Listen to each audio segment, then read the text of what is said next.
talk to me first about prioritizing self-care in your life and your journey with that, because it's been a journey.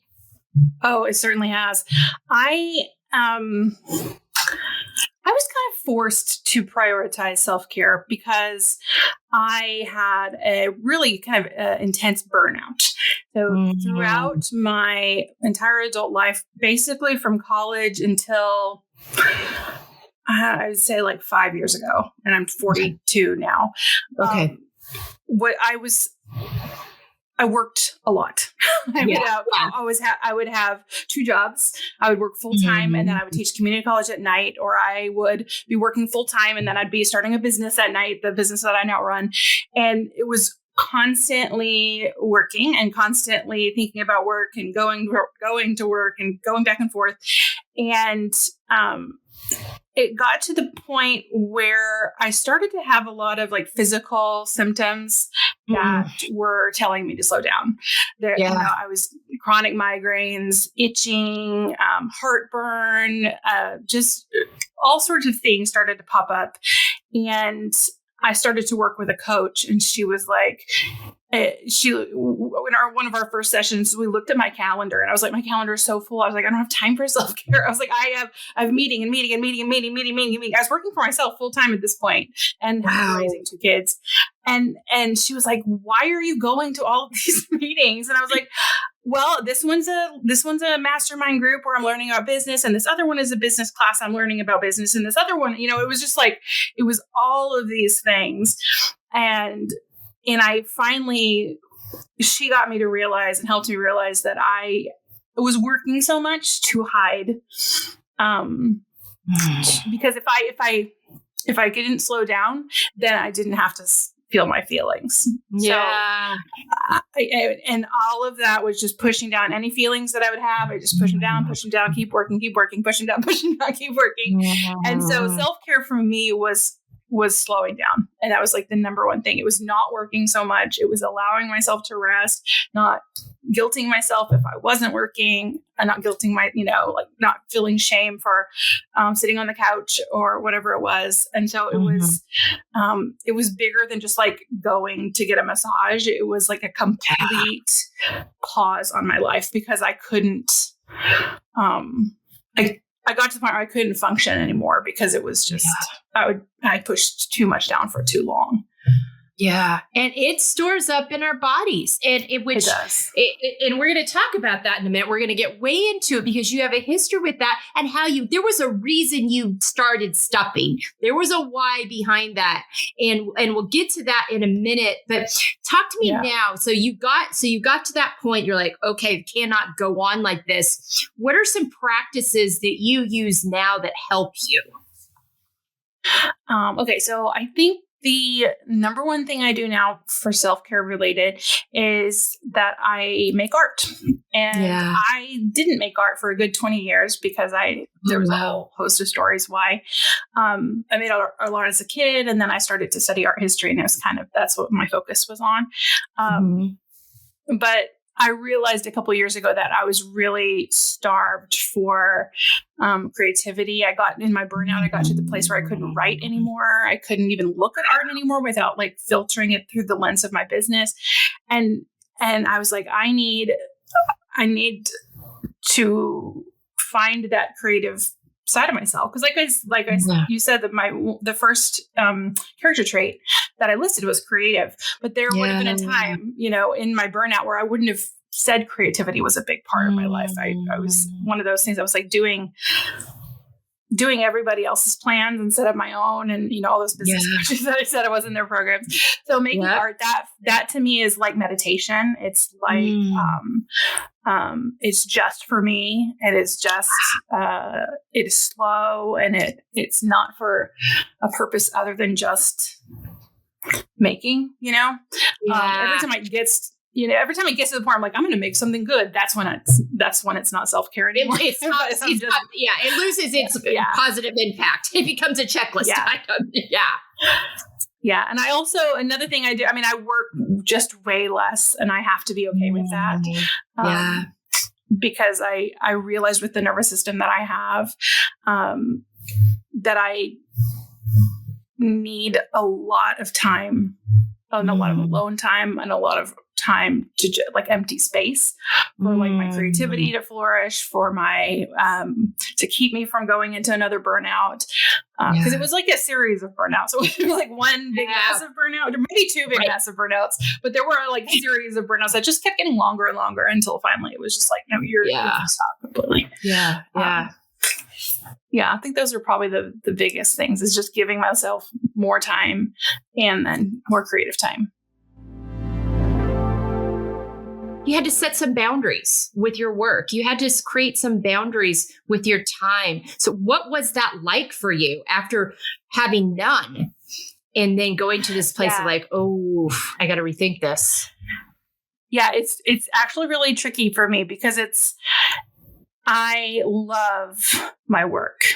I'm obsessed with it. You know, it's like, it's my special interest. It's all I want to do. I think it's so interesting, and I'm always thinking about it. And I'm always like, there's always something going on in my mind about it.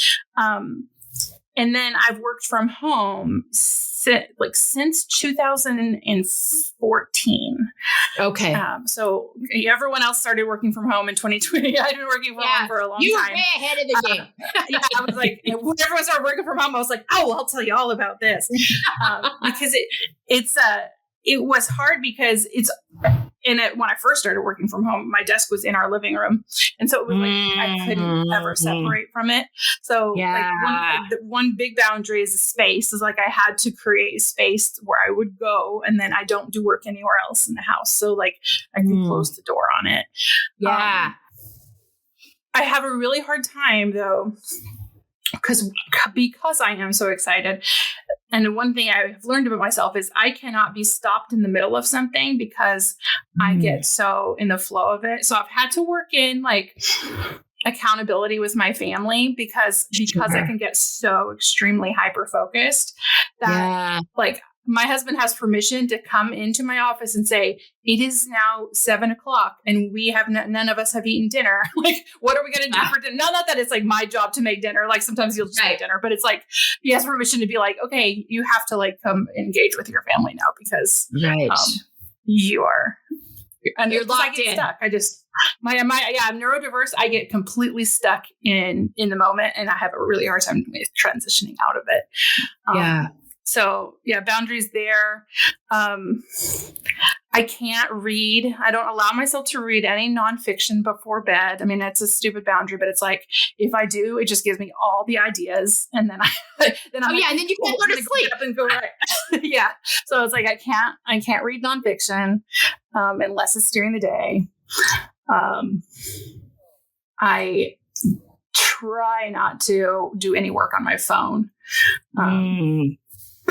That one I go in and out of. Sometimes I'm like having fun with it, and the other times I'm like, no, I need to separate. And I try not to do any work when I'm with my family. You know. So, but it's still a struggle. Yeah. But you recognize it though. And I think, that's something, you recognize it, you've connected these are the things that I've got to do in order to have balance and not get to this spot again, be present with my family, all those things that come into play that is so, that a lot of women run into. And you said something really important in this, and we'll get into this more as we go into taking care of our emotional health as much as our physical health. You said earlier, you recognize with your nervous system, there are certain things you've got to do. With being neurodiverse, there are certain boundaries you have to place. But when you talk about using work as a mechanism for years to stuff emotions, there's a story to that. And you lived out the physical impact it has on you when you don't move these things through. You literally couldn't write anymore. So talk to me about your journey with that connection of mental, emotional, physical health. Yeah. When I grew up, I had my father was an alcoholic, and he and my mom got divorced when I was like 5. But then he sort of disappeared when I was 8. He just like his phone was disconnected. He no longer worked at the job he had. It just was he was just gone. And he sort of came back here and there like a few times, like later on. But he'd like call on my birthday randomly. But so I had this like really deep sadness of like being left by a parent. And I didn't know at the time that he was an alcoholic. So I didn't know why. I just, thought it was me, you internalize that. Yeah. But then, like probably anybody from my generation and older, and probably younger too, is that we grew up in households where it wasn't really okay to have feelings. Oh, yeah. If there wasn't room for it. Yeah, it was, if you're crying, go to your room. If you're, whatever, your feelings are an inconvenience to other people. And I really was took on a very much of like a good girl persona that like, I'm going to do nothing wrong. I am going to be perfect and I am going to be impressive. And that means that all these big emotions that I had, and I'm like a highly emotional person, turns out, but like all of those emotions that I had, I didn't feel safe expressing them. Even excitement, like even if I get overly excited about something, which I do, like I get excited about really small things, that became not safe too, because people would roll their eyes at me or it's like, oh, Cindy's going off about how beautiful the trees are again. It was like, something like that. And it's like, okay, no, I can't be excited either. So I just tried to like keep it. And it was controlling my own emotions and stuffing them down as a way to control everyone else's experience of me too, because I wanted them to see that I was perfect. And you had this good girl persona too. Oh man. And that control piece, that's a key word that we don't think about a lot. But when you know an environment's not safe emotionally, you start figuring out narratives on how you can control the environment to keep it, level and not a threat. Yeah. And it's, when I've pointed at, I'm a coach now and I've pointed out to other people before and I'm like, well, when you do that, you are trying to control other people. And that's always kind of a mic drop because people are like, no, I'm not. I'm like, you kind of are. Like, you're not allowing them to have their experience of you. And it's kind of gross, but it's like when you think about what you're doing, but it's like, it's a tough revelation, but but you can't address it if you don't acknowledge it. Right. Yeah. And so I grew up too feeling just that I just knew I was different and I didn't know why. And I was carrying around a lot of shame and a lot of really intense social anxiety. That started in college. I had really bad social anxiety and shame and, stuffing down my feelings, trying to control everybody, trying to make sure I'm perfect, I was like, so I couldn't form any sort of friendships because at the core, I didn't feel like I was likable or even lovable. Like I felt like I was a burden to everybody else. And so I had to hold it together just so I could belong. And it wasn't until when I was a kid, like I don't think I knew what anxiety was. I didn't know that was like a thing that you could have. I didn't know. I didn't know any of that. No, I didn't. We of course didn't know what neurodiversity was. Yeah, like, I'm sure the autism was like a very stereotypical type of presentation. So that was not something we talked about in girls and women. And so I was my mid-20s and I got out of college and I was working in a job and I was like, just what is wrong with me? Just over and over. I'm like, what is wrong with me? I never even considered going to therapy. I don't even know if I even thought it was an option. But I went to the library and I found a book about social anxiety. This was, we didn't have the internet where all of this is readily available. I mean, we had the internet, but not really. Not like it is now. Not like it is now. Yeah. It took an hour for it to load. Yeah. So I found a book about social anxiety. And it just like knocked my head off. I just could not even believe. I was like, this is what I have. And then I found a book about adult children of alcoholics, which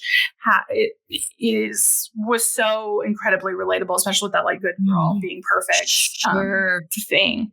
And so finally I was like, oh, there's a reason that I am experiencing all of this. And so then, I was like, I eventually went to therapy, and it was just like layers and layers of over the course of 20 years of like slowly figuring out who I am. And so finally I realize what's wrong with me, and I start to treat that. And then I pull back the social anxiety. Then I've got the shame, and I pull back the shame, and I find something else, and I'm not feeling my feelings there. I'm pulling back. And I was like layer after layer kind of removing from myself.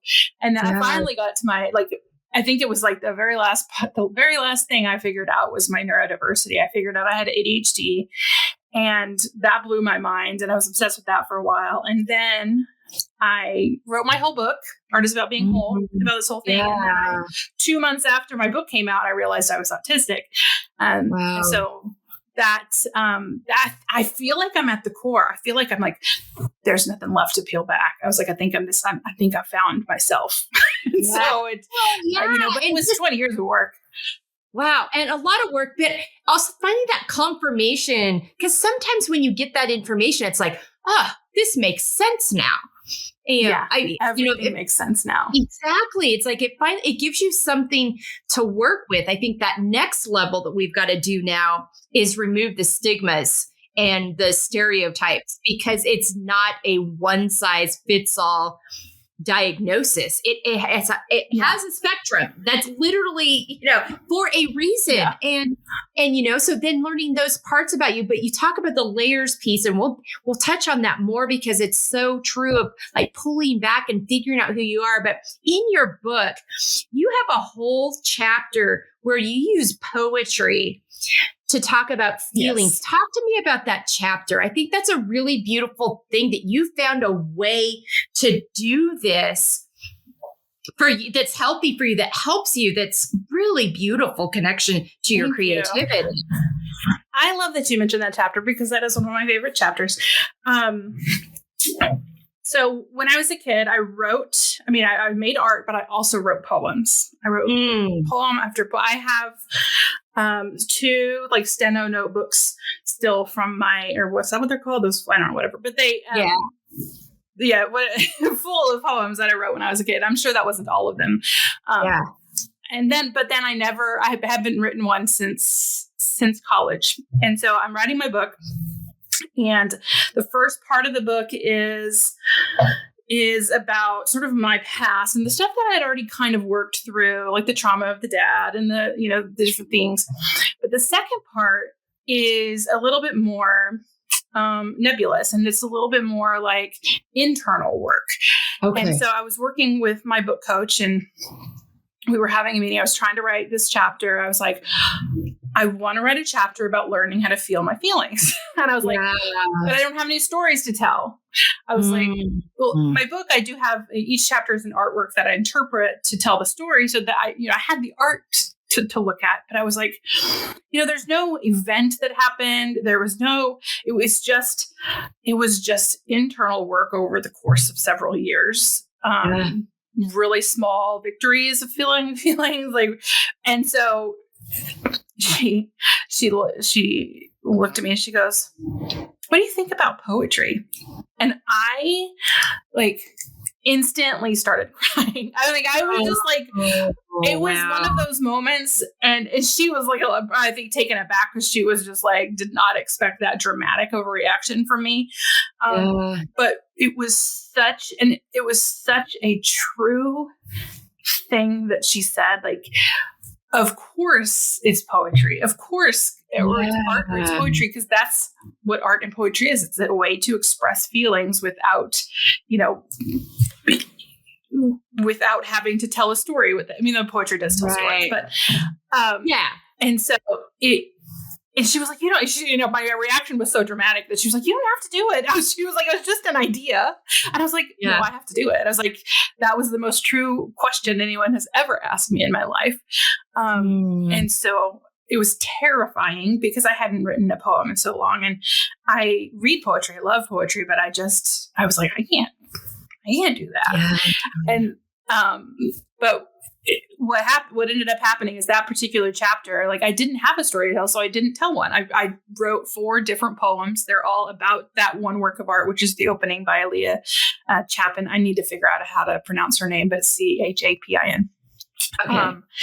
And I'm like, I never know how to pronounce it, but are all about feeling my feelings. So it's like one of them is about like what happens when you kind of stop trying to control everything and then you just let go. And the painting is beautiful. It's this figure that's got her arms like in a kind of like a hugging opening or an O shape. And the top of her head and her arms are flattened, very kind of abstractly drawn. But then her lower half is realistic. Like this painter used to paint purely realist paintings, but they're realistic, but her legs are all like tensed up. And then inside, and then it's like the head looking down, and then inside of this beautiful like pink mist. And so it was just like really like it felt to me like really looking within. And it felt there was so much like she's all tensed up trying to control everything, but she can't control so much that she's like becoming this sort of flattened version of herself. I mean, there's so much beautiful stuff in that artwork. And then there's 4 poems. And that's how they happen. And and then once I was like, oh, we're doing poems. My first poem I wrote was the chapter before that, and it was this. I had such a wonderful time writing it, and so then I was like, well, I got to go back to part 1 and add some poems because I'm like, it's weird if you're reading a book and suddenly you're not. You're all of a sudden reading poems. So I was like, well, I'll go back. And I went back, and it turns out like I had been writing poems all the time, which is why Heather, my coach, had brought it up, is because some of them, all it did was putting enter a few times and they became poems. She was like, you write poetically. She was like, you write lyrically. She was like, that's why I brought it up. She was like, that's how you already write. And so it was really fun to notice. I'm like, oh, I do that. You know, like, so some of the poems in the book literally were just paragraphs before that just became poems. So my gosh. It felt like really coming home to me like that.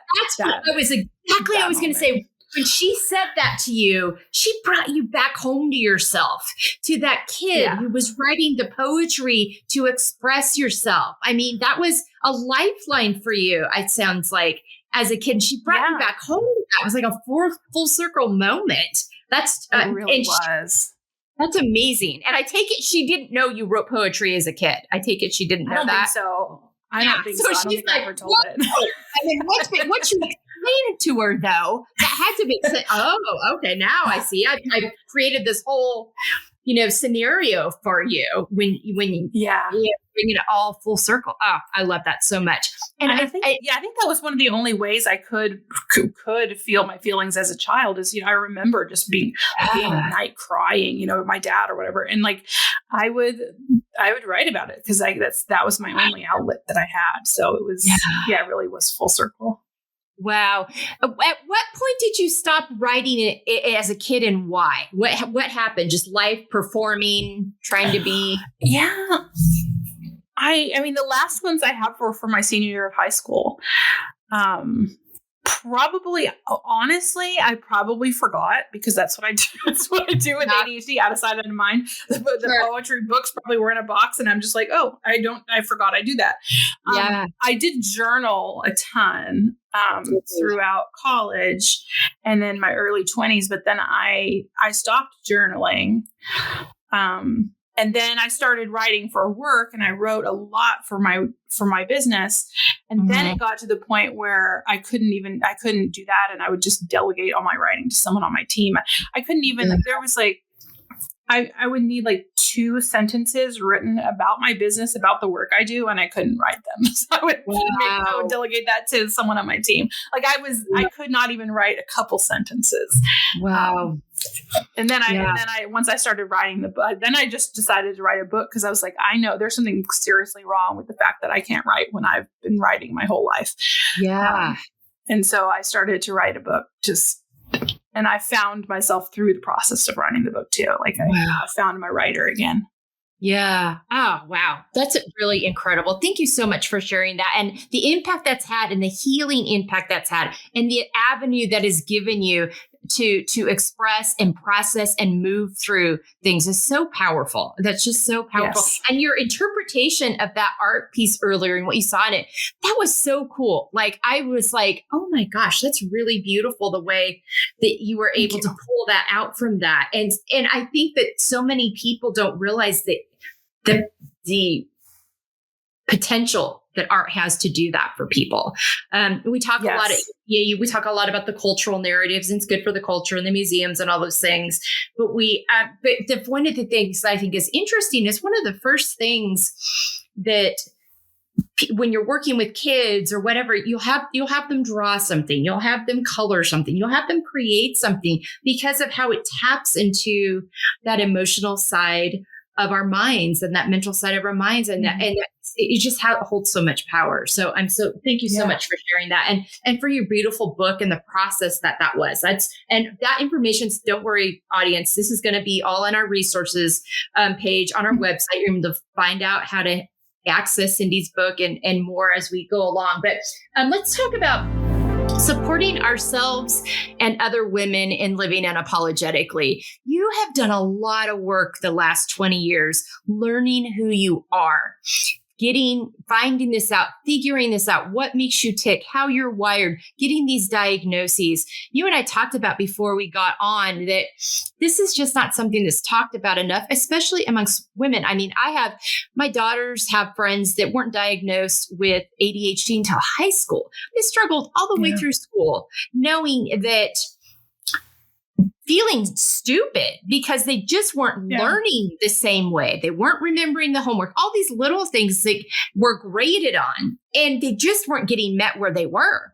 And when I remember this one friend in particular, when she was diagnosed, her friend was a good friend of our families, our daughters played sports together. A light bulb came on. There was this whole new way to approach and tools and resources that were huge, that if she'd had those 10 years ago, oh my gosh, she'd had completely different experience educationally. So that was her, that was her experience. But so many times it doesn't show up in girls the same way it does in boys. And so it gets missed. And I think we're getting better at that. And then with the autism piece, there's so many stigmas about what we think someone with autism looks like, right? Works like, shows up in the world like, and it's so nuanced and it's not the same for everybody. So you having, you've got a podcast now, you're having these conversations, and it's going to help. And has helped, I'm sure, already so many people, but so many women who have suffered in silence, who are afraid to talk about it because of the stigmas and stereotypes that are out there. And you not only talk about it with yourself, you talk about it with your family, having a family of neurodivergent people, with your husband and your kids. And it's really courageous. And it's just so how you're showing up unapologetically in the world and how you're supporting others in doing so. When did you decide that you needed to take this to a more public platform? Were you like, there's got to be other women out here doing this that need to know that they're not alone? Yeah, I think for me, it's fascinating to be someone that has, for most of her life, were so closed off and controlled and perfectionist. But I always had this inner drive that there was something I needed to do. Like there was it was like a calling, I guess, is what you would call it. There was this need to share my experience of life with other people, because if I'm experiencing this, then I'm not the only one. And for most of my life, I felt like I was the only one. Yeah. I don't know. I mean, and because of the stigma, I was in grad school and I had a really awful situation with an internship that I was in, and it just did not. It was terrible. And I went to my professor who was supposed to help me with this internship or whatever. That was like the teacher of the internship course or whatever. And I was like, I confessed to her about my anxiety. I was like, this was caused by my anxiety. I was like, these things triggered it. The first time I've ever told anybody, probably the first time I told anybody about my anxiety other than my husband. And, she wrote me off. It was like, I became dead to her. Like none of those faculty members like talked to me for the longest time. Like it was like, I was just like blacklisted, and I was like, okay, not safe to share about your anxiety.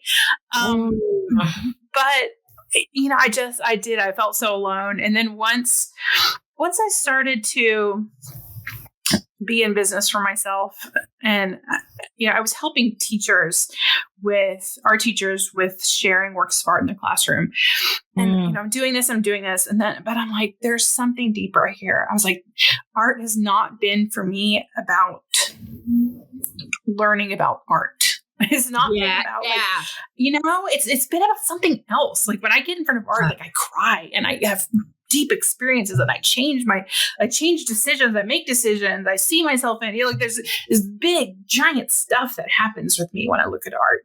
And I was like, there's just something else. And so finally, I was in the depths of my burnout, and I was like, I'm doing the wrong thing. I was like, this calling that I have to make a difference, it's not what I'm doing now. It's not helping teachers help their students. That's making a difference in the world. It surely is. And that's work I still do. But I was like, I need to get on a more intimate and a more personal level. And like that like instinct to be so open and share so vulnerably, I realized in the therapy session while I was writing the book. I had to go back to therapy when I was writing the book because I had to process all this stuff again. Up so much. Exactly. Yeah. She was like, I realized, I was like, oh, I'm an artist. I was like, that's what art is. It's a need to process your life and your humanity and share it with other people, whether it's through music or whether it's through theater, whether it's through visual art, whatever it is. It's like taking a piece of yourself and putting it out there for other people to see. And I was like, oh, that's why I do this. Because it's like my basic core human need to take my experience of life and share it with someone else. So I do it with writing mostly. I make art, but I think my writing is what where I share that the most. And it's been, once I started to write vulnerably and openly about like what's happening with me, I get these long emails back that are like, oh, thank you so much. Or like, I feel this way too. And I didn't realize other people felt this way. Or when I started sharing about the autism, because all of my family, my husband and my 2 kids were all diagnosed before me with autism. And so I talked about autism a lot. Sure. It took me a while to see my own, because mine was clouded by the ADHD. Yeah.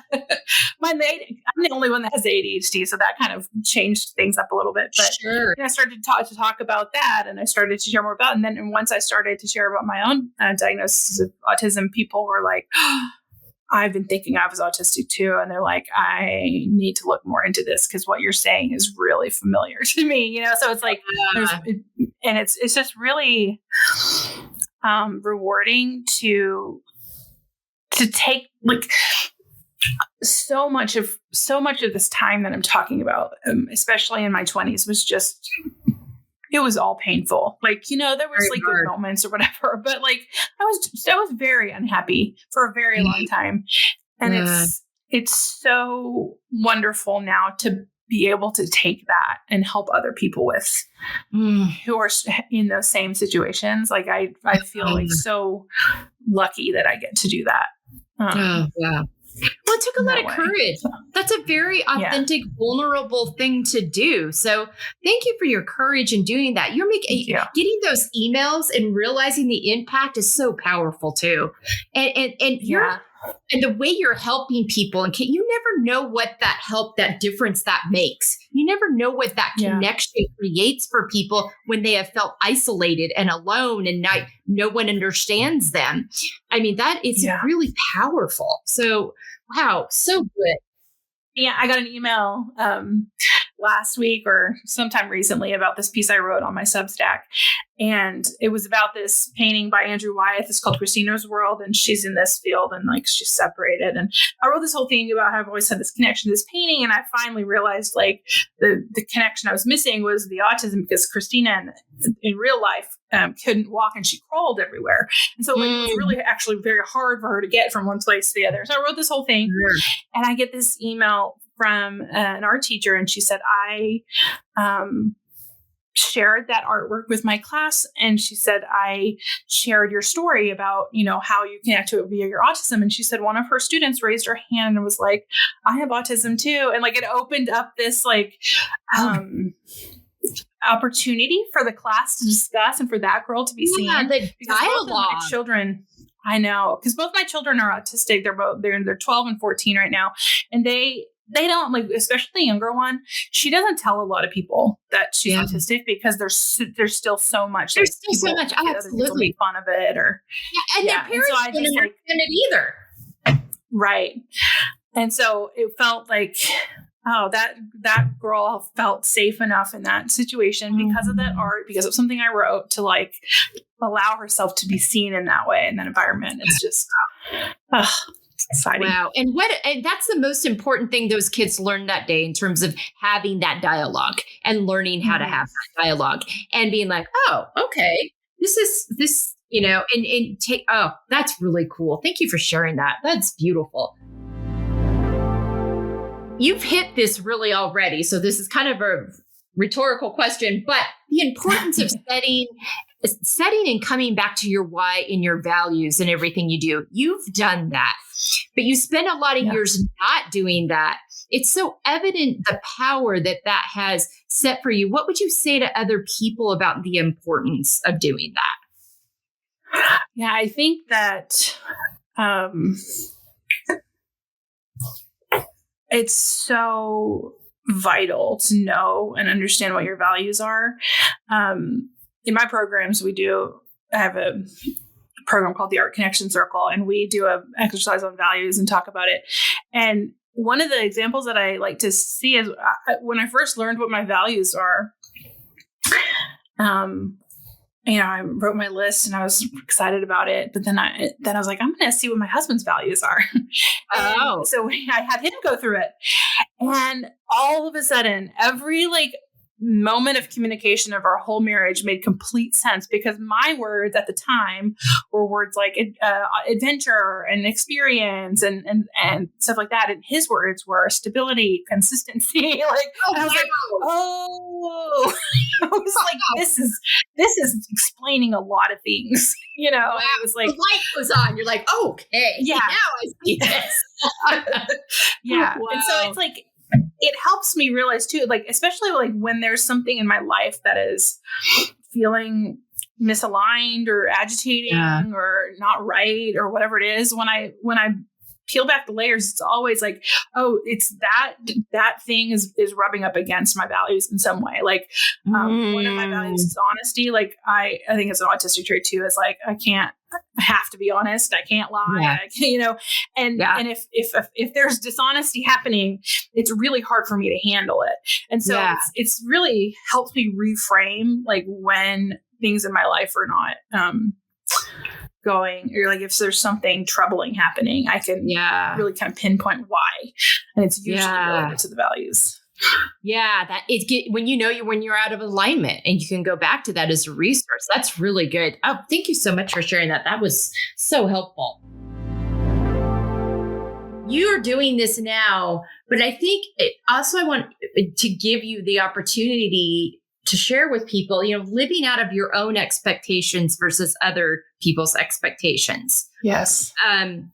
You know, there's so many, we talked about it already, so many stigmas and stereotypes that are out there with women, with people that, you know, have these, you know, deal with anxiety, ADHD, autism, and very, you know, and there's other neurodivergent spectrum stuff as well. What would you tell people,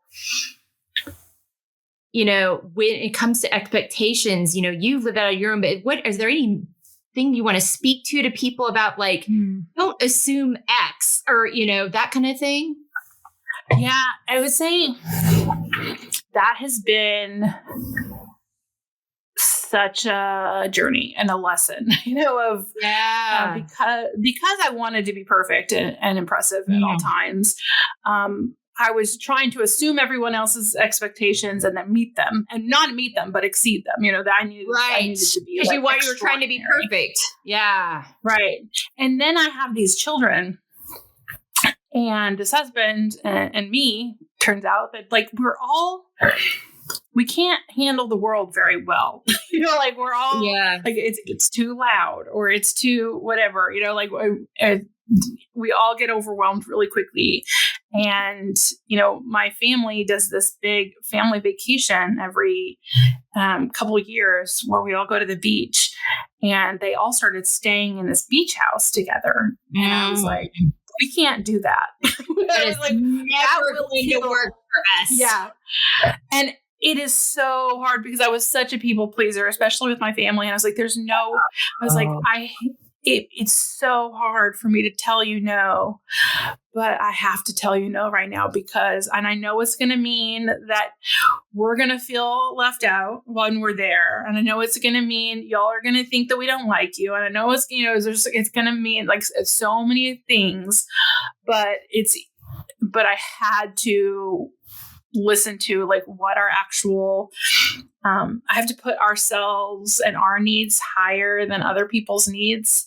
Yeah. And it's really hard to do. Like I have to turn down a lot of invitations, or we're all, the first ones to have to leave, or, if we have these like local friends and all the families get together and the husbands and the kids and we're all there, but like 2 of my family members can't do it. They're like, that's too many people. So every time I go, I'm like, they're like, where's your husband? And I'm like, you know this. I was like, this is too much for him. It has nothing to do with you. It doesn't mean he doesn't like you. It just means that this is too much. So it's constantly having to explain ourselves to other people and face the judgment, and it's so hard because I don't want to be judged. I want everyone to like me. And it's like all these things. But it's like I constantly have to do it because it's like, it's just like to have to disappoint people. And especially since I found out my own autism, and I realized that I was kind of constantly bumping up against my capacity limits and exceeding my capacity limits. So I would have these like energetic spirals. Like one week I'd be like full of energy, and the next week I'd be dead. And then I would get my energy back, and then it would be dead again. And I'm like, I need to stop the cycle. So I realized like I need to not reach the over point. And so like, whereas I used to see my friends every weekend or every other weekend, now it's like, well, now I can only see you every month or every 2 months because it's too much. So, it's hard letting people down.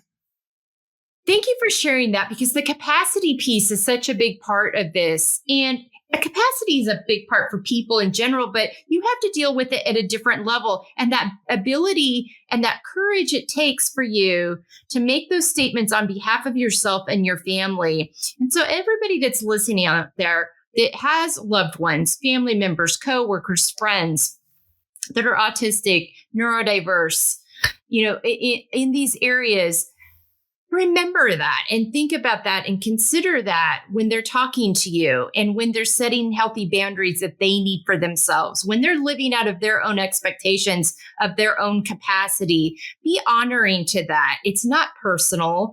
And I hope this is an opportunity for people to stop and consider, oh, that makes sense. Now that's, and even when you're planning, things, if you want to gather people together, when you're planning, take those things into consideration, because I feel like there's also a space where y'all are having to explain yourselves to people all the time. That's exhausting. That takes a toll.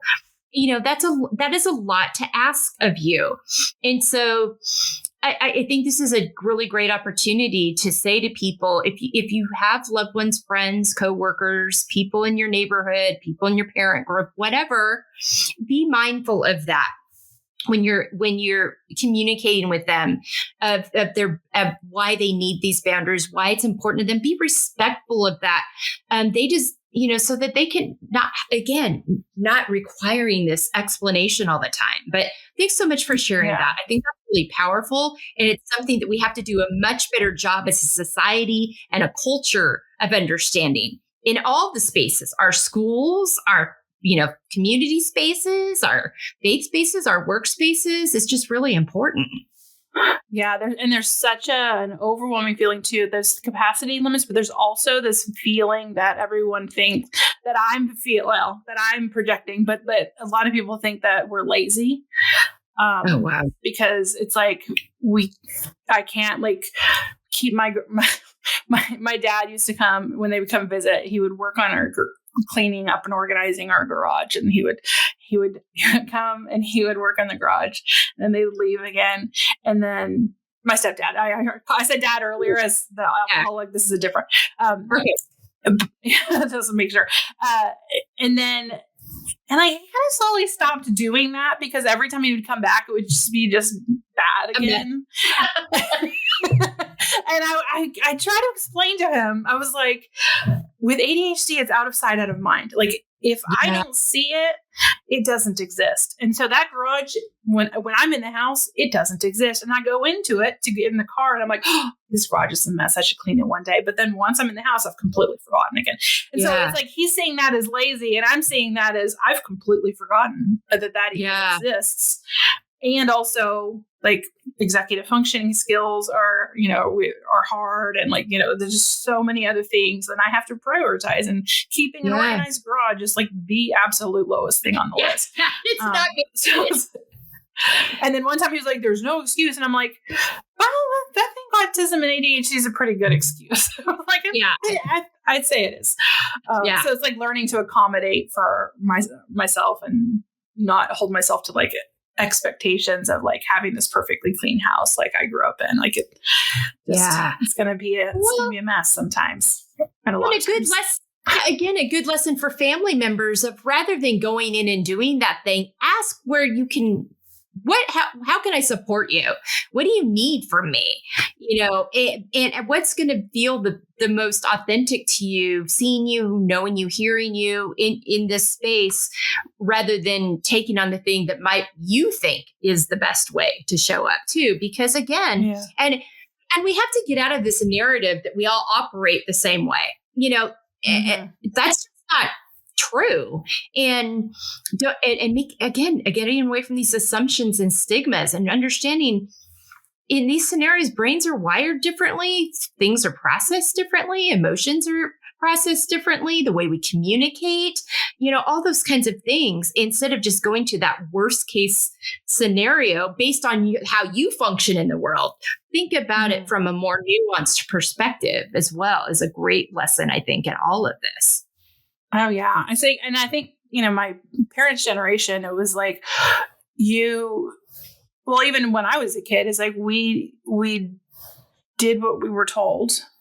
Yeah. And we, it was and we just had to suck it up and do it no matter what. Mm-hmm. And my kids, I don't know how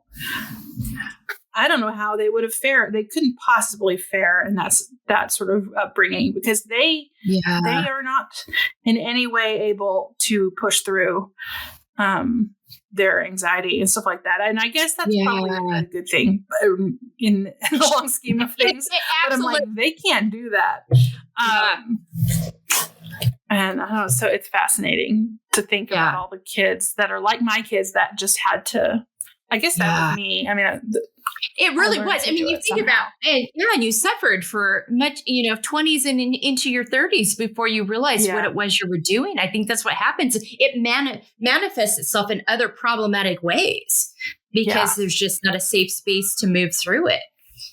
And not, I think in the schools, for so many years too, there weren't people trained to know how to show up for these kids either.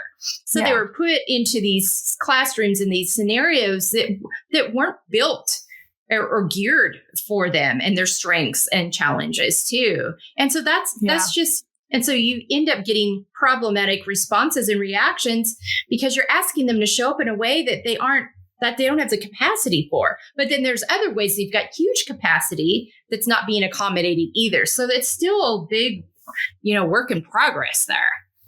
Yeah, it's fascinating because I look at my husband and we went to we grew up in the same place. We started dating right after high school. And I was in like all the AP classes and I was like the straight A student. I was like 13th in my class. Like I would pride myself. I was like, when I said I was smart and perfect, that I was going to be smart and perfect. And then, he didn't, his parents didn't necessarily value education as much, but like he kind of barely made it through, C's and D's, and, he graduated and then went to college later. When he did his testing, neuropsychological testing, when he found out he was autistic, he's in Mensa. Like his IQ is like extremely high and qualified for Mensa and like joined Mensa. And he's like, I barely made it through school. And, and it was just like, cause he just had a brain that just was different, worked different, and he didn't understand how to succeed in school. Yeah, it's a system that's set up for a very specific mainstream way, and there's not a lot of nuance and variation in it, and that really does a disservice, unfortunately, to a lot of kids. Yeah, and even the training that's out there for the teachers, there's still a lot of work to do there. There's a lot. Yeah. Yeah. Thank you so much for sharing on that. I think that is so important that you get the opportunity to speak your truth and your experience and because discussing these things and having these conversations, that's how we break down these stigmas. That's how we break up these stereotypes and make it a safe space, for all of us to exist in the world and be seen and heard and not judged, So thank you so much for that. Accepting the layered aspects of ourselves, accepting all those parts of ourselves, all the ways that we're made up, that we respond, that we show up in the world, choices we've made. Talk to me about, you talked about layers earlier and you did it beautifully. So kind of wrap that up. Talk to me about your layers journey. Oh, yeah. I think it really is about, to me, coming to a place of accepting all the parts of who I am. And my book is called Art is About Being Whole, and it really is about just that sense of wholeness, that of this is who I am and how I am. And I'm going to accept all the parts of me, that like are a total mess, and the parts of me that like interrupt people when they talk, or they get really excited about something, or the parts of me that I always kind of would hide before. It's about like welcoming all of those parts in and like embracing those sides of myself, and those like the duality of it too. Like I can be the both and, like I can be, I was trying to write like business values a couple days ago, and I wrote sacred irreverence, because I was like, I can be both really serious and I could be spiritual, and I can be like really emotionally and vulnerable and all that, but I can also be like really weird and silly and strange. And so like I don't have to be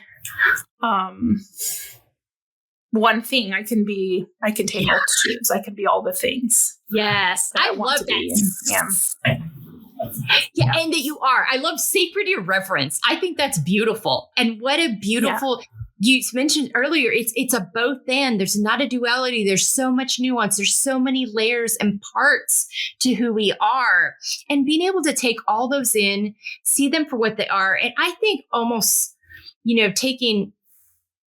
loving them, but also on the ones that are harder, just taking that neutral stance of like, this is part of my makeup, part of my journey, how I show up in the world. And it's part of makes me who I am. And I think that's a really, and being curious about that. I think curiosity too is such an important, you mentioned that's one of your character traits. And I have to think that's probably one of the things that has really helped you in your journey is that curiosity piece. You went and found a book in the library that could explain your experience. You just knew that there was more to the story. Approaching everything with curiosity and not judgment. That was a big lesson too. It's like, I'm always noticing things. And I'm like, what? I love the way things work. And I love, so psychology to me is really exciting because it just explains the way things work. And so that curiosity did drive me. It was like it was never, sorry, I've got something I can't get words on. It's just a feeling. It's gone. Okay. It might come back in a minute. Okay. All right. But I love that though, because you were able to embrace that and you follow that road and you trust and trust yourself on that. I think that's really powerful too. When you trust that and listen to yourself and follow that path because you just knew there was more and it led you to where you are today. And that desire to get to that space, I think that's really powerful. Talk to me about how finding empowerment, embracing layers like you have, how that's impacted not only your relationship with yourself, but your relationship with other people. Oh, I feel like my relationship with myself has never been better. That feels like I give myself so much grace and compassion.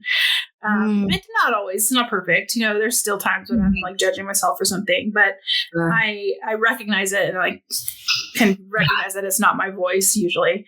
And with other people though, I, especially since, reprocessing my whole life through writing this book, I feel like I had to heal again from everything. So I feel like extra healed right now. Yeah. And, one of my friends, and I think this is kind of a testament to it, is she sent me a text message once and she said, I wish I had it in front of me, but she was like, I just wanted to tell you that I've noticed that you seem so much, she might have used the word happier, but she said, but also like free to really be who you really are. Like she noticed that I wasn't like holding back anymore. And then I'm like allowing myself, my personality to show. And then I've noticed that like me allowing my weirdness to show, allowing my neurodiversity out into the world, in safe spaces, like, it is allowing for deeper connections with a lot of people. And it's because I'm being more true to me. They, people are drawn to people who are to congruence and authenticity. But it's also made like some relationships, I would say, not thrive because those relationships might have been ones that are, they liked the pinned up version of me maybe a little bit better. They liked who they thought I was a little bit better. And so there has been probably some grief there with relationships that have suffered. So it's not like all happy rainbows and butterflies, but ultimately in the end, I'm experiencing deeper relationships with the people that really, are here for it with me. And so that's ultimately better. They value your authenticity more than the role or place or way that you served them before. And those are the kinds of people you want to be surrounded with. Those are the kinds of people you deserve to be surrounded with. I love that. Thank you so much for sharing that. We are down to our rapid fire. And then I'm going to give you a moment to share about how people can follow you, get your book, work with you. But first, let's talk about 5 activities that nourish you. Okay. Making art and hanging out with my best friend. Dinners with my family. If we manage to cook, even if we manage to like get McDonald's, we're eating together. How many did that? Was 3. Video games. That's like a very soothing thing for me. And reading. Okay. All right. Yeah. And 5 words on how you want to feel the next 6 months. I want to feel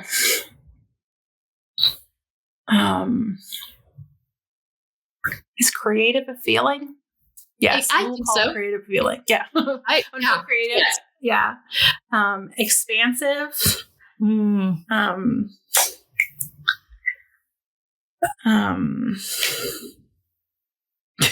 Sorry. A lot of my feelings don't have words.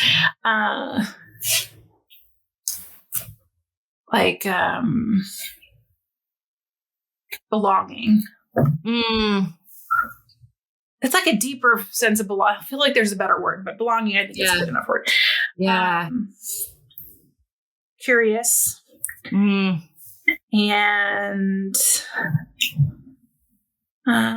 excited. Excited. I love that. Yeah. I love that. And I love how you're honest about how some of these feelings and emotions don't have words, that there's so much deeper than that there's something you experience and you know it when you experience it. I think that's so powerful. And I think that happens more than people want to acknowledge or admit to. So thank you for authentically sharing that. I think that's really powerful too.